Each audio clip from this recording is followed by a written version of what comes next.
为什么我说特朗普是上帝送给中国最好的礼物呢？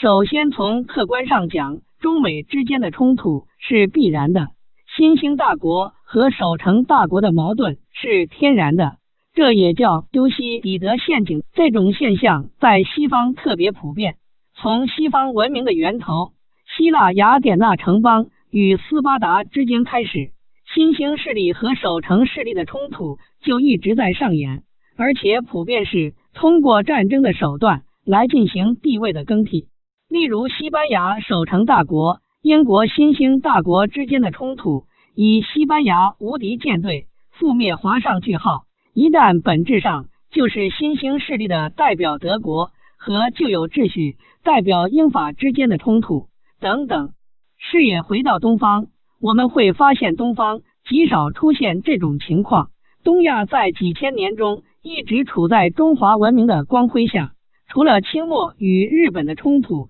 可以算得上是新兴和守成大国之间的冲突以外，其他时间都没有这种现象。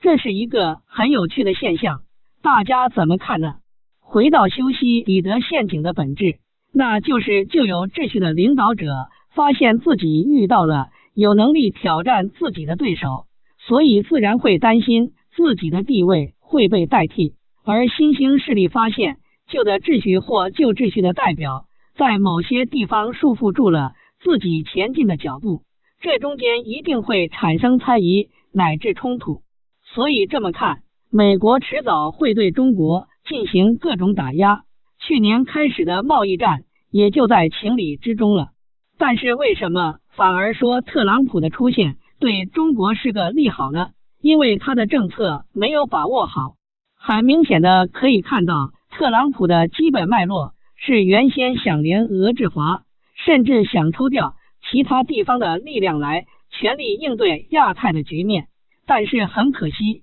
美国国内并没有做好这个准备。特朗普上位之初就面临俄罗斯操控了选举这个尴尬的传闻，使得他根本不能对俄罗斯示好，只能逐步调整策略，为先把俄罗斯给压下去。加上深陷中东泥潭，太多地方牵扯住了美国的精力。美国其实并不想和伊朗进行对抗，是被犹太人绑上了战车，因为伊朗是目前唯一在进行工业现代化的阿拉伯国家。种种原因之下，局面变成了这样，美国似乎在和全世界所有的非盟友进行冲突。我相信按照特朗普原本的规划不是这样的，但事情有时候总不会按个人意志去转变。美国以特朗普为代表的一些高层人士想发动新冷战，却发现自己的民众和盟友有点猛，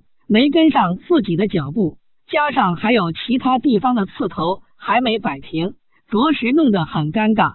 从去年开始，美国就开始在经贸、科技、舆论等等方面展开动作，在表面上打压了很多中国普通民众和企业家的信心，但从国家层面上看，中国顶住了美国的压力，而且早在这之间，中国就已经开始扩大内需，减少对出口的依赖。我认为其实国家早就察觉到了这种趋势，中国其实可以有很多对抗的手段，但到目前为止基本都是以防守回应居多。为什么不更主动点呢？我们其实有很多牌可以打，因为美国毕竟还是世界老大，实力上我们还是差一筹，一直硬碰硬解决不了问题。可以试想下，如果当美国使尽浑身解数，发现除非同归于尽，否则奈何不了中国时，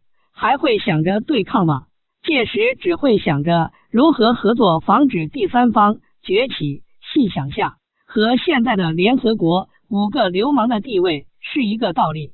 这就是现在中国以柔克刚的原因。当然底线我们肯定要守住，利益上我们现在可以吃点亏，就当是给勤劳领导吃退休前的一顿饭，该花钱的地方可以花，但是如果拦着不让我们上位，就别怪我们使手段了。美国现在的表现就有点乱阵脚了。这时候其实更应该团结自己的盟友。现在的情况是美国一视同仁，只在乎自己现在的利益，而没有把自己当成一个领导，只把特朗普的商业思维贯彻到底。但是别忘了，你一边和我谈钱，一边又在试图搞乱原先的市场，谁会高兴呢？这只会加速美国威信的崩塌。特朗普领导下的美国更像是一个更年期乱发脾气的人，表面上会让大家更怕他，但其实已经丧失了一个领导该有的素质。